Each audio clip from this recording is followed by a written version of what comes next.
अस्सलामुअलैकुम। हमारे चैनल पे खुश आमदीद। रोज़ाना नई कहानियाँ सुनने के लिए हमारे चैनल को सब्सक्राइब करें। आइए आज की कहानी को शुरू करते हैं। मेरा नाम नौशीन है। मैं अम्मी अबू की इकलौती बेटी हूँ।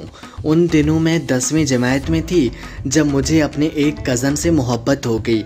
मैंने उसको चिट्ठी लिख दी जो बदकिस्मती से नवीद की बजाय उसकी माँ ने वसूल कर ली। मोमानी वो चिट्ठी लेकर अम्मी के पास आई और बोली कि तुम्हारी लड़की ने मेरे नवीद को चिट्ठी लिखी है। वो तो शुक्र करो कि मेरे हाथ लग गई, किसी और के हाथ पड़ जाती तो सोचो कि तुम्हारी हमारी कैसी बेइज्जती होती। बस फिर क्या था, हमारी अम्मा का तो ऐसा पारा चढ़ा कि भौज के सामने ही हमको दंग करके रख दिया।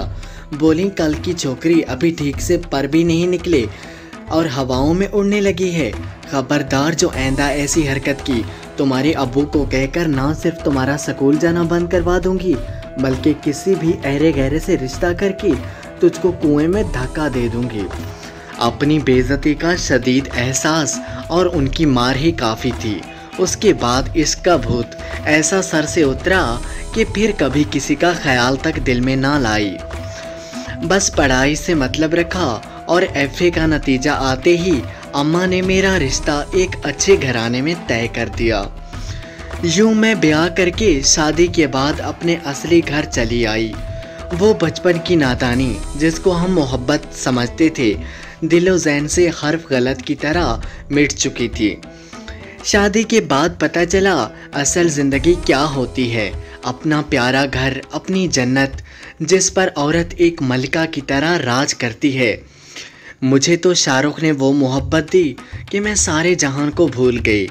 दुनिया की हर आसाइश मेरे जीवन साथी ने मेरे लिए मुहैया की थी। अल्लाह ताला ने औलाद की नेमत से भी नवाज दिया तो सभी अरमान पूरे हो गए। ज़िंदगी बड़े सुकून से गुजर रही थी। शादी को 13 बरस गुजर गए और इतने सालों के गुजर जाने का पता भी ना चला। एक रोज़ शॉपिंग को निकली तो मुझे अफरोज़ मिल गई। 13 बरस बाद उसे देखा, पहचानने में दिक्कत हुई। वो किस कदर बदल चुकी थी। गोरी रंग बदल गई थी, ऐसी रोशन आंखें बुझ गई थीं और उनके गिर्द स्याह हल्के नज़र आ रहे थे। ये तुमको क्या हुआ है? मैंने हैरत से सवाल किया। तुम तो शोला जवाला हुआ करती थी। पहले शादी, फिर बच्चा, फिर मियाँ की बेवफाई, तलाक और आखिर में सब कुछ ख़त्म। उसने हाथ मलते हुए ठंडी सांस ली। ऐसा क्यों कर हुआ? तुमने अपने शोहर से क्या तगाफुल बरता? मोहब्बत की शादी और फिर सब कुछ ख़त्म। मैंने तगाफुल कभी ना बरता। वो बेवफा था। आखिर कहीं तो मुझसे कोई कोताही हुई है। शुएब तो तुम पर जान निछावर करते थे। हाँ, पहले मुझ पर जान निछावर करते थे, फिर किसी और पर, मुझ जैसी पर मिटे। ये तो मर्दों का फितूर होता है। मैंने कहा ये मैं नहीं मान सकती। तुमने शादी के बाद इस बात का ख्याल नहीं रखा होगा कि अब भी उनको तुम्हारी पहले जैसी मोहब्बत चाहिए। जब बच्चे हो जाते हैं औरतें खावंद को नज़रअंदाज करने लगती हैं और बच्चों में लग जाती हैं। तभी अक्सर मर्द बीवी को छोड़ बाहर कहीं राहत तलाश करने लगते हैं। मैं तो यही कहूँगी कि तुमने अपने शौहर को पहले जैसी मोहब्बत क्यों ना दी? क्यों बेवफाई की नौबत आ गई और तुम दोनों का तलाक हो गया? मैंने इफरोज से पूछा था। मर्दों की अपनी बीवी की मोहब्बत की ज़रूरत शादी के बाद नहीं रहती, वो तल्खी से बोली। तब वो मुझे एक आम सी औरत दिखाई दी, वो गाफिल जो अपने शौहर के सुख का ख्याल नहीं करती थी। फिर जब वो उनको खो देती हैं तो आंसू बहाने लगती हैं। तभी इफरोज़ ने दुखी होकर मुझे सारा हाल कह सुनाया। शौहर बिजनेसमैन था, पहले मोहब्बत फिर भरा सलूक था। उसके बाद मैं अपने दफ्तर में मुलाजिम एक हसीना से ब्याह रचा लिया और उसे बेयारो मददगार छोड़ दिया है। वो फिर आंसू गिराने लगी कि सारे मर्द ही बेवफा होते हैं, तुम नहीं जानती इनकी फितरत को। मैंने कहा सबको एक लाठी से मत हाँको, मेरी मानो, आखिर मेरे भी तो हैं मियाँ। मैंने उससे रुखसारों पर बहते आंसू अपनी उंगलियों की पूर से पोंछते हुए कहा, क्या तुमने उनको आजमा लिया? वो रूठते हुए कहने लगी, मुझे इतने शरीफ आदमी को आजमाने की ज़रूरत भी नहीं है। मैंने कहा, किसी गैर औरत की तरफ निगाह उठाकर देखना भी गुनाह समझते हैं मेरे शोहर। मैंने फ़ख्र से कहा तो मुझे हसरत से वो देखने लगी। इफ़रोज़ ने कहा क्या गलत कह रही हूँ। मैंने कहा तो इफ़रोज़ बोली तुम बहुत भोली हो, वरना तुम्हारा मियाँ भी किसी से पीछे ना होगा। मुझको ये बात बहुत बुरी लगी। मैंने उससे कहा कि चूँकि तुम शोहर से चोट खाई हुई हो, हर एक को अपने तजर्बे की ऐनक से देखती हो। तो इफ़रोज़ गुस्से से बोली अच्छा तो वो तुमसे बहुत मोहब्बत करते हैं। उसने शक भरी निगाहों से मुझे देखकर कहा। मैंने कहा बेहद, तुम सोच भी नहीं सकती कि वो मुझसे कितनी मोहब्बत करते हैं। तभी वो रोते रोते हंस पड़ी। उसकी जहर खुन हंसी मुझे सख्त नागवार गुजरी। अपनी तौहीन महसूस करते हुए मैंने कहा इफ़रोज़ तुम अपने शोहर से धोखा खाकर कितनी मतलबी हो गई हो। मेरे शाहरुख को भी सब मर्दों जैसा समझती हो, हालांकि वो सबसे अलग हैं। क्या तुम उनको आजमाना चाहती हो? अगर आजमाना भी चाहूँ तो कैसे आजमाऊँ? मैं बताती हूँ, उन्होंने मुझे नहीं देखा। मैं उनकी ऑफिस में मुलाजमत के बहाने जाऊँगी, ठीक, और वहाँ की तुम रिपोर्ट तुमको ला कर दूँगी, ठीक है। मैं इफ़रोज़ की बात पर हैरान हो गई। वो मेरे शोहर को पटाने की बात कर रही थी। मैंने कहा जाओ तुम, ये लो उनका कार्ड, पता, फ़ोन नंबर, सभी कुछ लिखा है इस पर। उसने कार्ड अपने पर्स में रख लिया। 4 दिन बाद उसने मुझे टेलीफोन किया कि मैं आ रही हूँ। घर आकर कहने लगी मोहतरमा तुम्हारी खुशफहमी टूटी। सुन लो कि तुम्हारे मियाँ वो नहीं हैं जैसा कि तुम उनको समझती हो। वो आज मुझे अपने साथ रेस्टोरेंट में खाना खिलाने ले जा रहे हैं। मैंने कहा झूठ है ये। मैंने यूं कहा जैसे किसी बिच्छू ने मुझ पर डंक मार दिया हो। मेरे सब्र का इम्तिहान ना लो, सब्र से काम लो। उसने कहा जाना, अभी सुनाई देती हूँ सदाकत। उसने अपने मोबाइल से नंबर मिलाया और आवाज़ ओपन कर दिया। देखिए अब बहाना मत बनाइएगा, आप ज़रूर चलेंगी, कहाँ हैं आप? शाहरुख की आवाज़ सुनाई दी। शाहरुख ने कहा मैं बहुत दूर हूँ इस वक्त। अफरोज़ बोली मुझे जगह बता दो, मैं पिक कर लेता हूँ। शाहरुख ने कहा नौकरी की बात करनी है, फ़ोन पर बता देते। शाहरुख ने कहा उसकी फ़िक्र तुम ना करो, वो मिल जाएगी। तुम ऐसी खूबसूरत खातून को भला नौकरी की क्या ज़रूरत है? हम खुद खादिम हैं आपके। मुझे अपने कानों पर यकीन ना आया। मैं उससे ज़्यादा बर्दाश्त ना कर सकती थी। मेरी हालत गैर होते देखकर इफ़रोज़ ने फ़ोन बंद कर दिया। मेरा चेहरा सफ़ेद और हाथ पांव ठंडे हो देखकर वो बोली बस आजमाइश तक यहीं झूठे को उसके घर तक पहुंचाकर दम लोगी। आगे भी दिखा दो ड्रामा, देखना चाहती हूँ मेरा शाहरुख किस हद तक जा सकता है। मेरी बात सुनकर इफ़रोज़ ने कहा अच्छी तरह सोच लो, रिज़ल्ट ज़्यादा ख़राब भी निकल सकता है और तुम बच्चों वाली औरत हो। मैंने कहा परवाह नहीं। मैंने हिम्मत से काम लिया, हालांकि मेरा दिल बैठा जा रहा था। इफ़रोज़ ने मेरी बात पे कहा तो फिर ठीक है, दिल को कमज़ोर मत पड़ने देना। ये बड़ा मुश्किल मरहला था। मैंने ज़ुबान से कुछ नहीं कहना था और दिल पर भी काबू रखना था, रवैया भी ना बदलना था।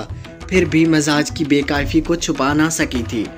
शाहरुख ने कई बार पूछा मेरी जान क्या हुआ तुमको, इस कदर चुप चुप क्यों रहने लगी हो? तबीयत तो ठीक है।